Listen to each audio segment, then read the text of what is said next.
Are you tired of chasing money, only to feel like you're running in place? Do you ever wonder why some people seem to attract wealth effortlessly, while others work hard their entire lives and barely get by? If you've ever felt stuck, undervalued, or like there's a ceiling on your income no matter what you do, this video is for you. We're diving deep into the science of getting rich by Wallace D. Wattles, a short but revolutionary book that lays out a practical, repeatable process for creating wealth, not through luck, but through a very specific way of thinking and acting that aligns you with the natural laws of abundance. This isn't about get-rich-quick schemes, it's about changing the way you think so that wealth creation becomes inevitable. Wattles believed there is a science to getting rich, as exact as mathematics. And once you learn it, apply it, and live it, your financial future changes forever. Let's explore the timeless formula, chapter by chapter, shall we? Chapter 1. The Right to be Rich. Wattles begins with a powerful and controversial claim. It is your right to be rich. This is not a superficial or selfish statement. Rather, he argues that wealth is essential for a full and complete life. To develop your body, you need proper nutrition, rest, and exercise. To cultivate your mind, you need books, education, and stimulating environments.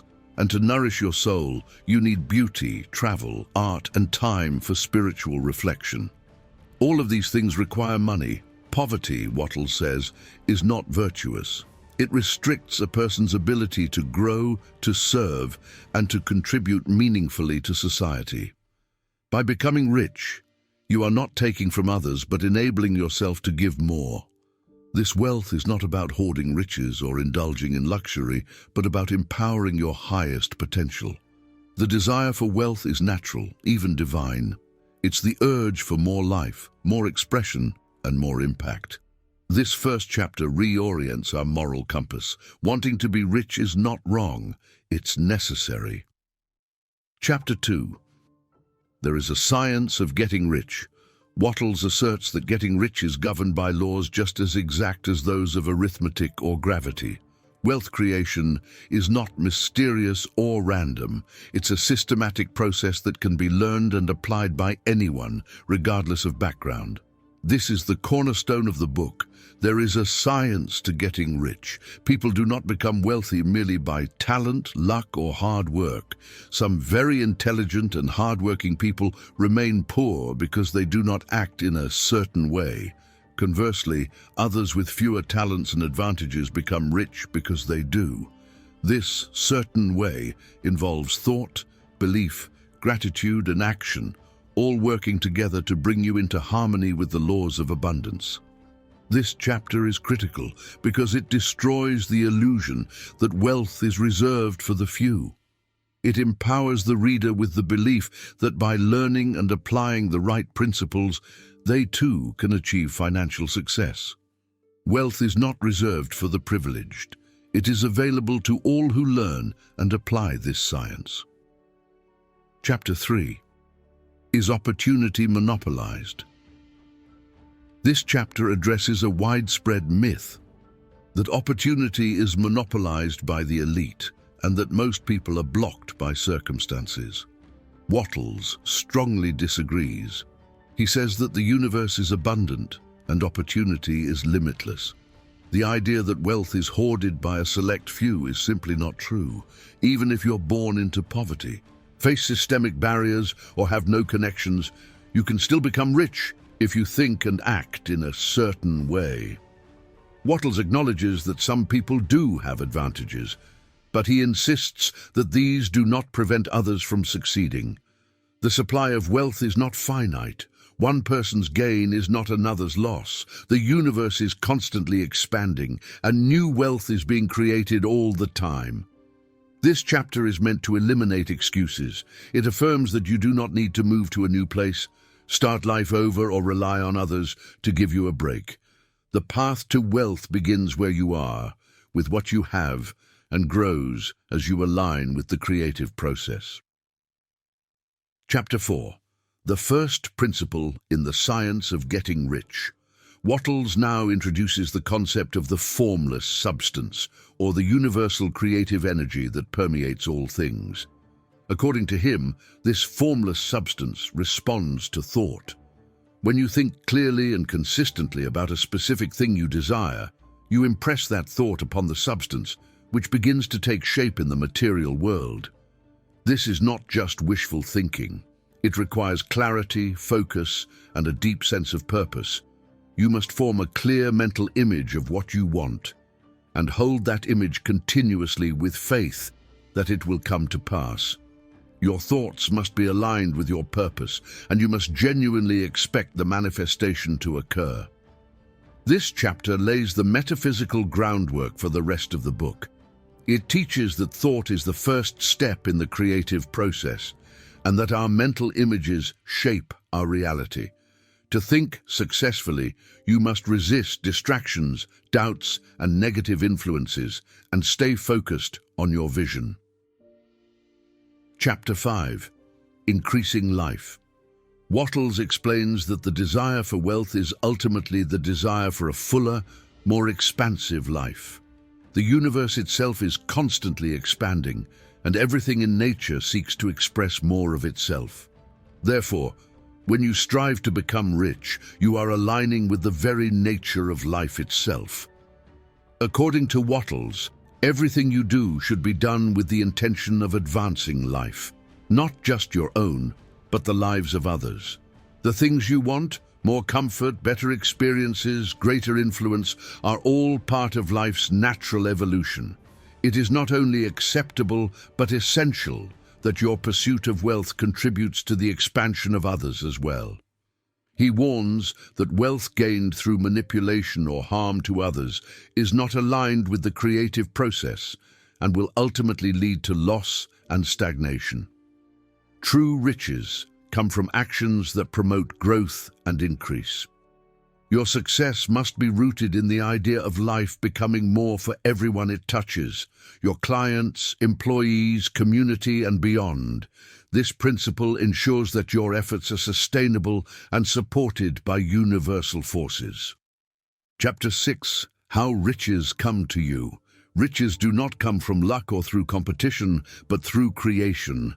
Wattles emphasizes that the formless substance, this creative intelligence that permeates all, is responsive to human thought. When you form a clear and definite mental image of what you want and maintain unwavering faith in its realization, you set into motion a creative process that draws people, circumstances, and resources toward you. But it's not enough to merely think about wealth. You must act in harmony with your thoughts.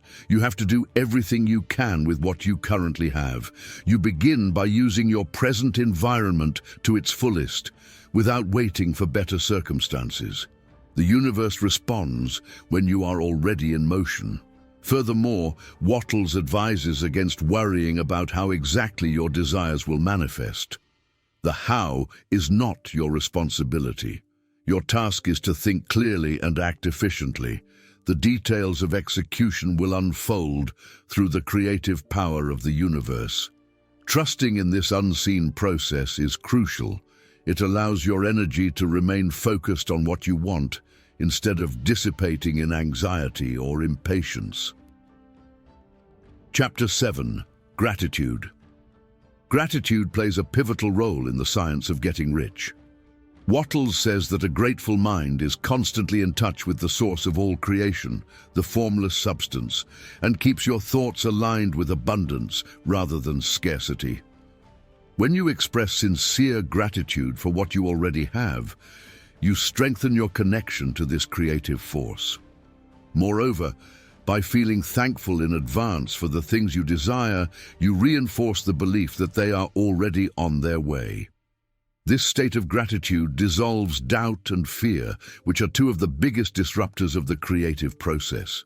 Wattles recommends that you take time every day to reflect on your blessings and express deep emotional gratitude, not in a superficial way, but as a constant mental attitude. Gratitude not only magnetizes more good into your life, but also keeps your thoughts elevated and positive. It is, in essence, your emotional compass for staying on track with the certain way. Chapter 8. Thinking in the certain way. Thinking in a certain way is not just about having general positive thoughts. It's about maintaining a clear, unwavering focus on the specific things you want. You must avoid thinking about what you don't want or worrying about things that can go wrong. Every time you dwell on lack or limitation, you are creating more of it. Wattles instructs you to think of what you want as already being yours. This mental discipline creates a confident expectancy. You must act as though the object of your desire is already on its way to you, because, in a sense, it is. The universe begins arranging circumstances in your favor the moment you think in this certain, focused way. He also warns against mixing conflicting mental patterns. For example, you can't think abundance during the day and worry about bills at night.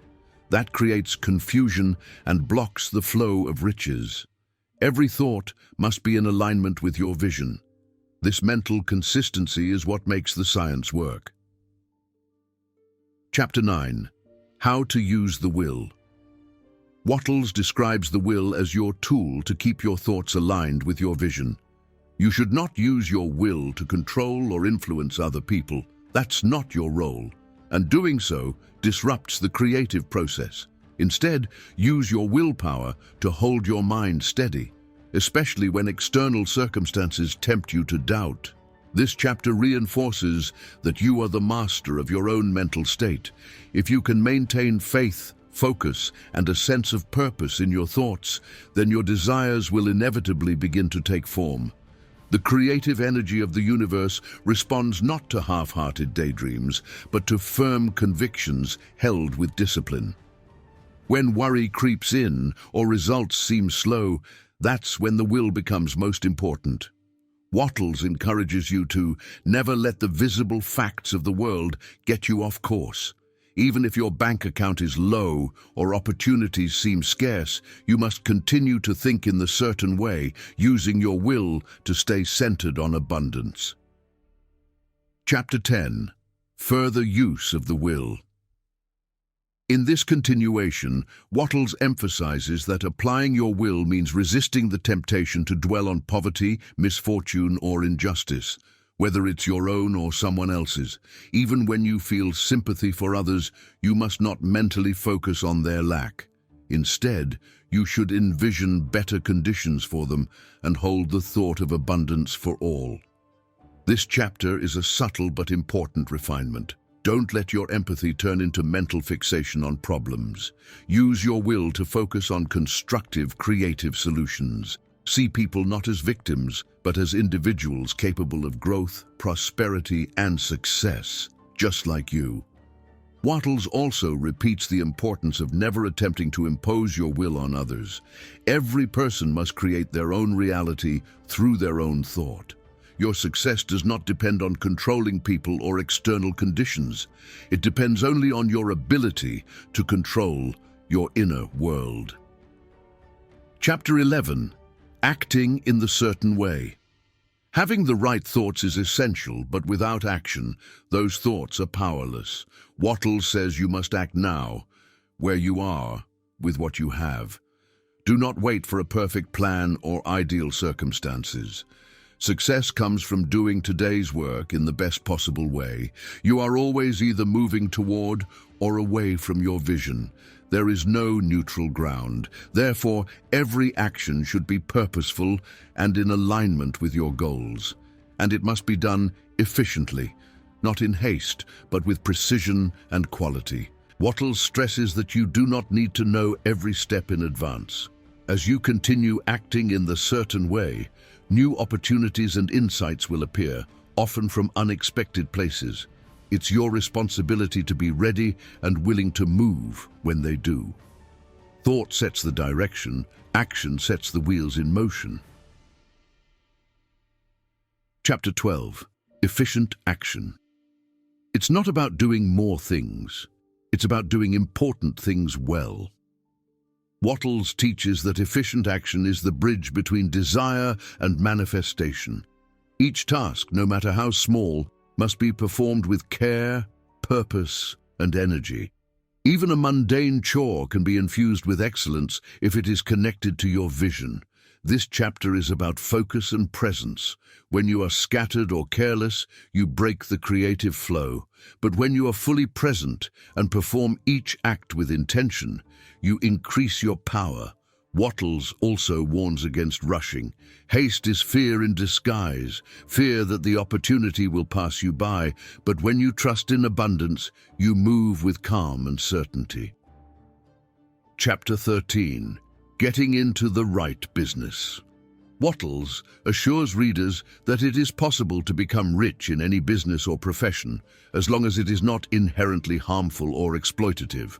That said, you'll do best in a line of work that aligns with your natural abilities and deepest interests. He encourages readers to start where they are. Even if you're not in your ideal field, acting in the certain way will create new openings. You'll be guided toward better opportunities as long as you consistently perform well and maintain your vision. This chapter is both practical and philosophical. It says that you don't need to drastically change your life overnight to start getting rich. What matters most is that you begin through efficient action and thought. The right people, circumstances, and paths will emerge. Chapter 14. The impression of increase. This chapter introduces one of the most powerful ideas in the book. Become a person who leaves everyone feeling more hopeful, inspired, and empowered after meeting you. In every transaction, leave the other person with the impression that they are growing, that life is getting better, and that more is possible. By becoming a source of increase, you naturally attract opportunities. People are drawn to those who uplift them, and the universe rewards those who give more in value than they take in cash. Whether you're selling a product, teaching a class, or interacting socially, always think, how can I leave this person better than I found them? This energy of expansion sets you apart and accelerates your path to wealth. Chapter 15. The Advancing Man. Wattles describes the advancing man as someone who is constantly growing and improving. This individual radiates confidence and purpose, and as a result, draws people, partnerships, and prosperity. He emphasizes the importance of posture, speech, and behavior that all signal forward movement. You should never appear uncertain, desperate, or inferior. Instead, act with dignity and certainty that your success is unfolding. Others will naturally want to associate with someone who is moving forward. Opportunities come to those who embody advancement. Be the person who represents progress, and the world will follow your lead. Chapter 16. Some cautions and concluding observations. In the final chapter, Wattles offers important reminders. First, the method works, but only if applied fully and consistently. You must not mix the principles of this book with other philosophies or second-guess the process. He urges you to remain focused. Avoid intellectual distraction. Don't dabble in skepticism or worry about what others are doing. Stay loyal to your vision. Act efficiently. Express gratitude. Think in the certain way. If setbacks occur, start again. The laws never change. The formless substance is always responding. Keep your mind clear, your actions aligned, and your faith strong. Wealth is not a gamble. It is not a stroke of fate. It is the natural outcome of thinking and acting in a certain way. In short, success is not a secret. It's a science. We have surpassed 25,000 subscribers, and the community is ever growing. Thank you for your support. I look forward to exploring more lost wisdom in the future together. Thanks for watching, and goodbye for now.